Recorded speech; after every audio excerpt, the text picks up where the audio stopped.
அனைவருக்கும் வணக்கம். இந்த வீடியோவில் நம்ம என்ன பார்க்க போகிறோம்னா, குழந்தைகளுடைய படிப்பு. பெற்றோர்களுக்கு இது ஒரு பெரிய ஒரு கவலை, அப்படிங்களா? குழந்தைய படிக்க மாட்டேங்குது, படிப்பில் நாட்டம் இல்லை, கோபப்படுது, வாக்குவாதம் பண்ணுது, நம்மக்கிட்ட நம்ம சொல்கிற பேச்சை கேட்க மாட்டேங்குது.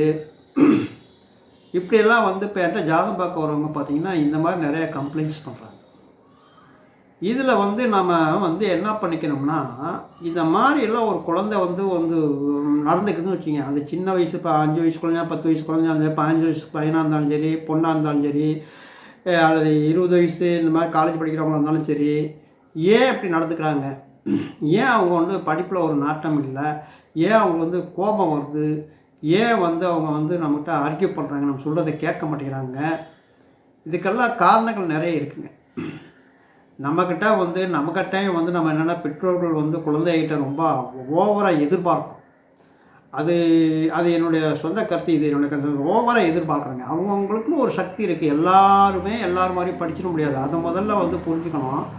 அதை புரிஞ்சிக்காமல் அந்த பையன் அவ்வளோ மார்க் வாங்கினா, அந்த பொண்ணு அவ்வளோ மார்க் வாங்குது, நம்ம பிள்ளை அப்படி வாங்கலையே அப்படின்னு சொல்லிட்டு அதை கம்பேர் பண்ணி பார்த்துட்டு பண்ணுறதுங்கிறதெல்லாம் ரொம்ப ரொம்ப தவறு. நம்ம குழந்தைகள் ஆரம்பத்திலிருந்தே அது நமக்கு ப்ளே ஸ்கூல்லேருந்தே ஃபஸ்ட் ஸ்டாண்டர்ட்லேருந்து செகண்ட் ஸ்டாண்டர்டில் படித்து வந்துட்டுருக்கு. அதுலேருந்தே நமக்கு தெரியும் அந்த குழந்தையோட திறமை என்ன, அதனோட கெப்பாசிட்டி என்னன்னு ஓரளவுக்கு ஒரு பெற்றோர்கள் கண்டிப்பாக அனலைஸ் பண்ணி புரிஞ்சிருக்கணும். அப்போ இவங்க +1 +2 வரும்போதெல்லாம் இவங்க எந்த அளவுக்கு பண்ண முடியும் அப்படிங்கிறது நமக்கே தெரியும். அப்படிங்கும்போது அவங்களெல்லாம் எந்த அளவுக்கு அவங்களுக்கு லோட் கொடுக்கலாம், அதாவது முடியாத போய் சுமக்க சொன்னால் என்ன பண்ண முடியும்? அதனால் இதெல்லாம் புரிஞ்சு பெற்றோர்களும் இப்போ குழந்தைகிட்ட கொஞ்சம் நல்லபடியாக அவங்க ஹேண்டில் பண்ணால் கண்டிப்பாக நல்லாயிருக்கும். இன்றைக்கி பேப்பரில் பார்த்திங்கன்னா, தினமலரில் ஒரு பொண்ணு சூசைட் பண்ணிக்குது. என்னென்னா, அவங்க பெற்றோர் அந்த குழந்தைகிட்ட அதை அவங்க எதிர்பார்ப்பு அதிகமாக இருக்குது. அப்போ கடிதம் எழுதி வச்சுட்டே போயிருக்கு, என்கிட்ட நீங்கள் இந்த அளவுக்கு உங்களுடைய எதிர்பார்ப்பு இருந்திருக்கு, அதிகமாக எதிர்பார்க்குறீங்க அப்படின்னு சொல்லிவிட்டு அது ரொம்ப வருத்தப்பட்டு அது சூசைட் பண்ணியிருப்பாங்க. இதெல்லாம் ரொம்ப மனசுக்கு வருத்தமான ஒரு விஷயங்கள். இதெல்லாம் பெற்றோர்களும் முதல்ல நம்ம ஒரு குழந்தையோட தான் குழந்தை சின்ன வயசுலேருந்து படித்து வருது. அப்போ அந்த குழந்தையோட கெப்பாசிட்டி என்னன்னு புரிஞ்சிக்க முடியலன்னா அப்புறம் எப்படி ஆகுறது? 2 பேருமே இப்போ பெற்றோர்கள்லாம் வேலைக்கு போகிறாங்க, குழந்தைகள்லாம் சரியாக கவனிக்கிறதில்ல, குழந்தைகளுக்கு என்ன கெப்பாசிட்டி இருக்குதுன்னு புரிஞ்சிக்கிறதில்ல. இதெல்லாம் ரொம்ப ரொம்ப தவறுங்க. இந்த மாதிரி புரிஞ்சுக்கிட்டு குழந்தைகளை தட்டி கொடுத்து ஊக்கப்படுத்தி அதுக்கு என்னென்ன செய்யலாம் அப்படிங்கிற டிப்ஸ் கொடுக்கறதுக்காக தான் இந்த வீடியோவே. இதில் பார்த்திங்கன்னா, ஒருத்தருக்கு படிப்பில் நாட்டம் இல்லை, கோபம் வருது, ரொம்ப இது பண்ணுறாங்க, தலைவலி வந்துடுது, படிக்கும் பொழுது புக் எடுத்து வச்சு படித்தா தலைவலி வந்துடுது, டயர்டாகிடுறாங்க. இந்த மாதிரிலாம் இருக்குது. அப்படின்னா என்னென்னா, ஜோதிடப்படி சில காரணங்கள் இருக்குங்க. ஜோதிடப்படி பார்த்திங்கனாக்கா, கல்விக்கு சந்திரன், புதன், குரு இந்த 3 கிரகங்களும் அவங்க யாரோடைய ஜாதகத்தில் நல்லா வலுவாக நல்ல இடத்துல உட்காந்துருக்கோ அதை ஒன்றும் சொல்ல வேண்டியதில்லை. அவங்க ஆட்டோமேட்டிக்காக நல்லா படிப்பாங்க, அவங்க நல்ல மெமரி பவர் இருக்கும், மென்டல் நல்லா பவராக இருக்கும், அவங்களுக்கு டயர்ட் ஆக மாட்டாங்க, அவ்வளோ ஈஸியாக மென்டலி டயர்ட் ஆக மாட்டாங்க. அந்த மாதிரி ஒரு அமைப்பு ஜோதிடப்படி இருந்துச்சுன்னா நீங்கள் ஒன்றும் பண்ண வேண்டியதில்லை. நமக்கு ஜஸ்ட்டு அவங்களுக்கு சும்மா அப்படி புக் எடுத்து சொல்லி கொடுத்தா போதும், டீச்சர்ஸ் சொல்லிக்கணும், அப்படியே பிடிச்சிக்குவாங்க, புக் எடுத்து படித்தா போதும், அப்படியே அவங்களுக்கு புரிஞ்சுக்கும். இதெல்லாம் அந்த மாதிரி இருக்கிறவங்களுக்கு எந்த விதமான பரிகாரமும் தேவையில்லை. ஆனால் ஒரு ஜாதகத்தில் சந்திரன், புதன், குரு இதெல்லாம் பவர் குறைஞ்சி அவங்க லக்னத்துக்கு அது வேறு விதமாக ஏதாலும் 6, 8, 12 இந்த மாதிரிலாம் மறைஞ்சி பவர் குறைஞ்சி போயிருந்ததுன்னா அதுக்கு ஜோதிடப்படி சில பரிகாரங்கள் உண்டுங்க. அதாவது இதில் உள்ளதை உள்ளபடி நான் சொல்கிறேன். ஒரு சில ஜாதகத்துக்கு சுத்தமாக சந்திரனோ புதனோ சுத்தமாக செத்து போச்சு, அது சுத்தமாகவே பவர் இல்லைன்னா அதை எழுப்ப முடியாது. அதாவது கொஞ்ச நாள் உயிர் இருக்கணும், கொஞ்ச நாள் உயிர் இருந்தால் தான் அதை நம்ம ஓரளவுக்கு எழுப்ப முடியுங்க. சுத்தமாகவே பவர் இல்லைன்னா எழுப்ப முடியாது.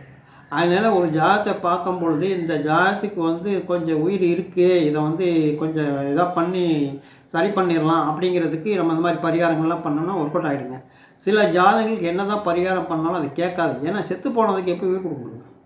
அதனால் அந்த மாதிரி அதாவது செத்து போகுதுன்னா அந்த படிப்புக்குரிய கிரகங்களை நான் சொல்கிறேன். அந்த மாதிரி கிரகங்கள் ரொம்ப பவர் இழந்து போச்சுன்னா அது தூண்டி விடுறதுங்கிறது ரொம்ப கடினம். அதுக்கு கொஞ்ச நாள் இப்போ ஒரு 40%னாலும் அதுக்கு பவர் இருக்கணும். 50%க்கு மேலே போயிட்டால் தான் எபோ ஆவரேஜ் போயிடுது. அவன் 50% கீழே அவனுடைய பவர் போயிடுறதுனால தானே அவன் ஆவரேஜ் பிலோ ஆவரேஜ் ஸ்டூடெண்ட்டாக போயிடுறான். அப்போது அந்த மாதிரி இருக்கிறவங்கள வந்து நம்ம வந்து பண்ணலான்னா ஏதாவது ஒரு சில பரிகாரங்கள் பண்ணி இதெல்லாம் நம்ம வந்து ஓரளவு சரி பண்ண முடியுங்க. இதுக்கு ஜோதிடப்படியான பரிகாரங்கள் அப்படின்னு சொல்லிட்டு பார்த்திங்கன்னா, இப்போ வந்து படிப்புக்குன்னு சில சந்திரன் வீக்காக சந்திரன் ஃபுல் பவரில் இருந்தால் நல்லா கிராஸ்பிங் பவர் இருக்கும். நல்லா வந்து அப்படியே சொல்கிறத அப்படியே உள்வாங்கிக்குவாங்க. அதில் புதன் நல்லா இருந்ததுனால் நல்ல எக்ஸ்ப்ரெசிவ் பவர் இருக்கும். அதாவது வந்து படித்ததை திருப்பி வெளிப்படுத்தணும்ல, ஒன்று பேசணும், அது படித்ததை வச்சு அதை வச்சு இவங்க அதை பேசணும் அல்லது எழுதணும் இல்லைங்களா? அந்த அந்த இது ரெண்டு இது வந்து புதன் நல்லா இருந்தால் வரும். இப்போ சந்திரனும் புதனும் நல்லா இருந்ததுன்னா நல்லா கிராஸ்பிங் பவர் இருக்கும். அதே போல் புதன் வந்து வெளிப்படுத்தக்கூடிய தன்மை, படித்ததை வெளிப்படுத்தணும்ல, வெளிப்படுத்தினா தானே அப்புறம் நம்ம வந்து மார்க் வாங்க முடியும், பரீட்சை எழுதணும் அல்லது ஏதாவது பேசணும், ஓரளவு நல்லா பேசணும், இதெல்லாம் பண்ண முடியும். குரு வந்து எல்லாரையுமே பெருக்கிறவருங்க. இப்போ குரு சந்திரனை பார்த்தாலோ புதனை பார்த்தாலோ சந்திரனுடைய பவரும் புதனுடைய பவரும் இன்னும் அதிகமாகிடும். அதனால் குருப்பாவே ரொம்ப ரொம்ப சிறப்புங்க. இந்த மாதிரி ஒரு ஜாத சந்திரன் புதன் குரு இது சிறப்பாக அமைஞ்சிச்சுன்னா அவங்களுக்கு எந்த பரிகாரம் தேவையில்லை.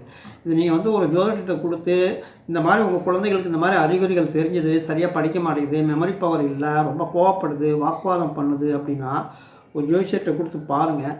அந்த அந்த கிரகங்கள் வீக்காக இருக்குது, அது எதுக்கு ஏதாவது பண்ணால் அது சரி பண்ண முடியுமா அப்படின்னு வந்து நம்ம புரிஞ்சுக்கலாங்க. இப்போ சப்போஸ் வந்து உங்களுக்கு வந்து சந்திரன் புதன் இதெல்லாம் வந்து வீக்காக இருக்குதுன்னா புதனுக்கு அதிபதியாக ஹயக்ரீவர் தான். அப்போ ஹயக்ரீவர் சன்னதியில் சென்று தீபம் போடுவது, அர்ச்சனை செய்வது, ஹயக்ரீவர் ஸ்லோகங்கள் பாராயணம் செய்வது, அதே போல் வந்து பார்த்திங்கன்னா சரஸ்வதி ஸ்லோகங்கள்லாம் ஏதாவது வந்து பாராயணம் செய்வது, இதெல்லாம் ரொம்ப சிறப்புங்க. புரியுங்களா?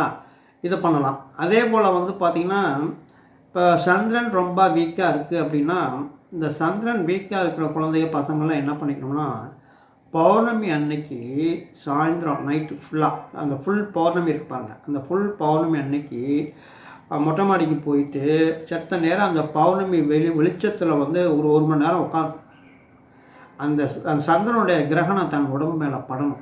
அது மாதிரி பட்டுதுன்னா அந்த சந்திரன் பலம் கூடும். அந்த டைமில் வந்து மேலே போய் உட்காந்துக்கிட்டு நமக்கு வந்து இந்த மாதிரி அந்த ஸ்லோகங்கள்லாம் படிக்கலாம். அல்லது இன்றைக்கி அதெல்லாம் நெட்லேயே கிடைக்கிது, வந்து ஹயக்ரீவர் ஸ்லோகம், சரஸ்வதி ஸ்லோகங்கள், இதெல்லாம் வந்து பார்த்திங்கன்னா நெட்லேயே கிடைக்குதுங்க. நான் கீழே வந்து என்னோடய டிஸ்கிரிப்ஷன் பாக்ஸில் வந்து ஒரு சரஸ்வதி ஸ்லோகத்தினோட லிங்க் கொடுக்குறேன். அந்த லிங்க் ரொம்ப ரொம்ப அதை கேளுங்க. அந்த சரஸ்வதி ஸ்லோகம் வந்து அந்த சரஸ்வதி என்ன சொல்லியிருக்காங்கன்னா, அந்த ஸ்லோகத்தை எந்த குழந்தைகள் செய்து டெய்லி பாராயணம் பண்ணுதோ அந்த குழந்தைகளோட தொண்டையிலே வந்து வாசம் செய்வாங்களாம் சரஸ்வதி தேவி அப்படின்னு சொல்லியிருக்காங்க. அதனால் அந்த ஸ்லோகத்தை வந்து அவங்க லிங்க் கொடுக்குறேன், அந்த வெப்சைட் லிங்க்கு. அது வந்து ஒரு பிடிஎஃப் ஃபார்மேட் ஃபைல் தான். அதில் நீங்கள் அப்படியே அதை படிக்கலாம். சமஸ்கிருதத்தில் இருக்கும். அதுக்கு கீழே அர்த்தமும் கொடுத்துருப்பாங்க. அந்த அர்த்தத்தை நீங்கள் அந்த ஸ்லோகத்தை சொல்ல முடியலன்னா அந்த அர்த்தத்தை படிங்க. அந்த அர்த்தத்தை படிச்சுட்டு அதை டெய்லி படிங்க. அந்த ஸ்லோகம் வந்து படிக்க முடிஞ்சால் ரொம்ப நல்லதுங்க. அல்லது யாராலும் வந்து அந்த ஸ்லோகத்தை படித்து சொல்ல தெரிஞ்சவங்க, அந்த பிராமின்ஸ் இந்த மாதிரி இவங்ககிட்ட கொடுத்து அந்த ஸ்லோகத்தை சொல்லி ஒரு தடவைக்கு 2 தடவை அவங்ககிட்ட கேட்டுக்கிட்டு அது மாதிரி வந்து நம்ம அதை திருப்பி சொன்னால் ரொம்ப நல்லாயிருக்கும். தவறாக சொல்லக்கூடாதுங்க. அப்படி அந்த ஸ்லோகத்தை படிக்க முடியலன்னா அது கீழே இருக்கிற அர்த்தத்தை மட்டும் படிங்க. அர்த்தத்தை டெய்லி ஒரு முறை படிங்க. இந்த மாதிரிலாம் படித்தோம்னா ரொம்ப சிறப்பு. அது இல்லாமல் ஹயக்ரீவர் ஸ்லோகம்லாம் ஆடியோவே கிடைக்குதுங்க. ஹயக்ரீவர் ஸ்லோகம்லாம் நெட்டில் போய்ட்டு ஹயக்ரீவ ஓம் ஞானானந்தமயம் தேவம் நிர்மல ஸ்படிகாக்கிருதம் ஆதாரம் சர்வ வித்யானாம் ஹயக்ரீவம் உபாஸ்மகே, இவ்வளோதான். இந்த ஸ்லோகத்தை வந்து நீங்கள் வந்து யூடியூப்பில் போய் தொலைவினாலே கிடச்சிரும். இந்த ஸ்லோகத்தை வந்து டெய்லி அந்த பிள்ளைங்க வந்து 12 முறை கேட்கலாம். இதெல்லாம் வந்து பார்த்திங்கன்னா அதே போல் வந்து புதனுக்கு வந்து திருவன்காடுன்னு சொல்லிட்டு சீர்காழி பக்கத்தில் இருக்குது பாருங்கள், ஒரு ஈஸ்வரன் கோயில். அது வந்து ரொம்ப ரொம்ப படிப்புக்கு உகந்த ஸ்தலம். அங்கே போயிட்டு வந்து புதனுக்கு தனி சன்னதியே இருக்குதுங்க. அதுக்கெல்லாம் தீபம் போட்டு அர்ச்சனை பண்ணிட்டு வரலாம். இதெல்லாம் ரொம்ப ரொம்ப சிறப்பு. அதே போல் வந்து இந்த ஹயக்ரீவர் சன்னதிங்கிறது பார்த்திங்கன்னா பெருமாள் கோயிலெல்லாம் இருக்கும். பெருமாள் கோயிலில் வந்து ஹயக்ரீவர் சன்னதி ஸ்ரீரங்கத்தில் இருக்குது. எல்லாம் நிறைய சன்னதி எங்கெங்கே அந்த ஏரியாவில் இருக்கீங்களோ அந்த ஊரில் வந்து பெருமாள் கோயிலில் போய் கேட்டு பாருங்கள், ஹயக்ரீவர் சன்னதி இருக்கான்னு சொல்லிட்டு. இல்லைன்னா அவங்களே சொல்லிடுவாங்க எங்கே பக்கத்தில் இருக்குது அப்படின்னு சொல்லிட்டு சொல்லுவாங்க. அந்த மாதிரி அந்த கோயிலுக்குலாம் போய் செய்கிறது சிறப்பு. அந்த ஸ்லோகங்களை வந்து நீங்கள் வந்து ஹயக்ரீவர் ஸ்லோகம், சரஸ்வதி ஸ்லோகம் இதெல்லாம் வந்து பாராயணம் பண்ணுறது அல்லது அந்த ஆடியோ காதால் கேட்பதே ரொம்ப சிறப்புங்க. இதெல்லாம் வந்து பார்த்திங்கன்னா உங்களுக்கு வந்து அஸ்ட்ராலஜிக்கலாக நீங்கள் செய்ய வேண்டியதுங்க. அடுத்து இன்னொன்று என்னன்னா, ஆக்சுவலாகவே அவங்களுக்கு வந்து ஃபிசிக்கலாக வந்து பார்த்திங்கன்னா வந்து பலகீனமாக இருப்பாங்க. மென்டலி ரொம்ப வீக்காக இருப்பாங்க, மென்டலி ரொம்ப வீக்காக இருக்கும். அந்த மாதிரி வீக்காக இருக்குன்னா அதுக்குன்னு சில உணவுகள் இருக்குது. நம்ம இந்தியன் மெடிசின்ஸில் வந்து ஆயுர்வேதம், சித்தா, ஹோமியோபதி இதிலெல்லாம் நல்ல மருந்துகள் இருக்குங்க. நல்ல மருந்துகள்லாம் இருக்குது. அந்த மாதிரி மருந்துகள் எல்லாம் நீங்கள் வந்து நல்ல டாக்டரை கன்சல்ட் பண்ணி நீங்கள் வந்து அந்த குழந்தைகளுக்கு அந்த உணவோட காலை மாலை உணவோடு சேர்த்து கொடுத்தீங்கன்னா மூளை நரம்புகள்லாம் நல்லா வளர்ச்சி அடையும், நல்லா ஸ்ட்ராங்காகும், நல்லா பலமாகும், ஞாபக சக்தி வருங்க, ஞாபக சக்தி வரும். அந்த மாதிரி இருக்குது. இதை வந்து எந்த மேட்ரை வந்து நீங்கள் வந்து ஒரு ஆயுர்வேதிக்னா ஆயுர்வேதிக் டாக்டரை கன்சல்ட் பண்ணுங்கள், சித்தானா சித்தா டாக்டரை கன்சல்ட் பண்ணுங்கள். இதில் வந்து நான் உங்களுக்கு வந்து இப்போ ஆயுர்வேதிக்கில் வந்து பார்த்திங்கன்னா சாரஸ்வர